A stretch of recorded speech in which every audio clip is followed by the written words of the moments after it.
Welcome to Tits, the Idiocracy Truth Stream. I'm your host, Chad Brodsky, and good God, just when you think the barrel has no bottom, they find a new way to scrape the primordial ooze. Today, we're dissecting the public meltdown of Pam Bondi, a woman who is, for all intents and purposes, a sentient bag of expired mayonnaise given a law degree and a truly astonishing lack of shame. What you're about to see is not just a congressional hearing, it's a forensic analysis of a political dumpster fire. We're going deep into the unhinged, shameless performance of an Attorney General nominee who decided her confirmation hearing was the perfect venue for a full-blown narcissistic tantrum. Buckle up, you mouth breathers. This is gonna get ugly. So let's set the stage for this absolute train wreck. We're in the House Judiciary Committee hearing. The topic is supposed to be DOJ oversight, but that's just the boring excuse. The real reason everyone's there is the botched, redacted, absolute clown show release of the Jeffrey Epstein files. And get this, in the audience, watching this whole pathetic display are actual survivors of Epstein's abuse. They're sitting right there, forced to watch this walking personification of a fake Gucci bag take the stand. The tension in the room is just palpable. You could cut it with a spork from a fast food bag. Everyone, Democrats, and even some Republicans were absolutely furious. And right into this powder keg walks Pam Bondi. And it took, 5 minutes for the mask to completely disintegrate?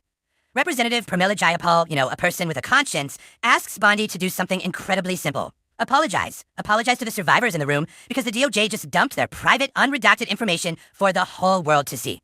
A simple sorry. But does she? No! Instead, she sneers and accuses Jayapal of theatrics. Theatrics, with a victim staring at the back of her Botoxed head.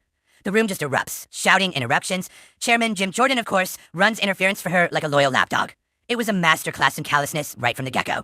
But wait, it gets so much more pathetic. When Representative Jamie Raskin, the top Democrat on the committee, tries to, do his job and stop her from filibustering with her nonsense, she just snaps. She looks this respected constitutional scholar dead in the eye and spits out, "You washed-up loser lawyer." I mean, Jesus fucking Christ. That's it. That's her brilliant legal rebuttal. It's the kind of insult a 10-year-old throws on a playground when they've been caught cheating at kickball.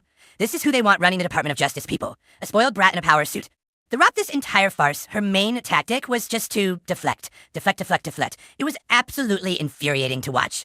Representative Jerry Nadler asks a very direct, very important question.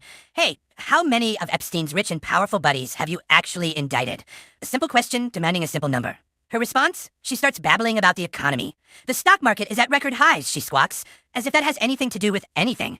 She actually claimed that Democrats only care about child sex trafficking to distract from Trump's amazing economic success. Can you believe the gall? It's a level of shameless whataboutism that should be studied in a lab. And here's the best part, it wasn't just Democrats. Even some Republicans were looking at her like she'd lost her mind. Representative Thomas Massie, a Republican, starts grilling her about the insane redactions. He wants to know why billionaire Les Wexner's name is blacked out everywhere. A totally valid question. And what does our brilliant legal mind Pam Bondi say to her fellow Republican? She accuses him of having Trump derangement syndrome. That's her go-to move. If you criticize me, you're just deranged. It's the last refuge of a grifter with no actual defense for their actions. Pathetic.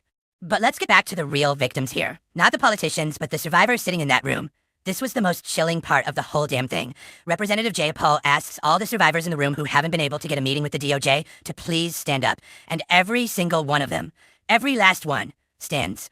The entire room goes silent, and Jayapal looks at Bondi and asks her, point blank, will you turn to them now and apologize? All she had to do was turn around, just pivot in her chair and face the human beings her department had failed. And she wouldn't do it. She refused. She would not even turn around and look at them. After the hearing, the survivors talked about how it felt. They said they felt degraded. One woman said there was a lack of empathy, a lack of, honestly, humanity today. Another said she felt like a ghost. And that's exactly what Bondi treated them as, ghosts. Inconvenient specters in her grand performance of grievance and power. It was utterly, unforgivably cruel. But then, just when you thought it couldn't get any more dystopian, we got the grand finale. The most shocking reveal of the day. Bondi, it turns out, came prepared with a special little document. She's holding a printout, and the title is crystal clear. Jayapal Pramila's search history. Let that sink in. This was a log of the specific private files Representative Jayapal had looked at while she was reviewing the unredacted Epstein documents at the DOJ, something she was legally required and permitted to do as part of her job. Bondi brought a list of a congresswoman's search history to a public hearing as a threat. The room absolutely exploded. Jayapal called it what it was, a burn book, an intimidation tactic straight out of a tin pot dictatorship. Raskin was furious, calling it an outrageous abuse of power, and just getting Orwellian. He promised a full Inspector General investigation. This wasn't just a hearing anymore. It was the exposure of a wannabe tyrant who thinks spying on members of Congress is an acceptable political tool.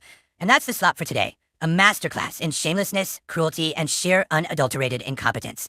Now you listen to me. Smash that fucking subscribe button. Like this video or I will personally leak your search history to your grandmother. Don't test me. Now get out of here.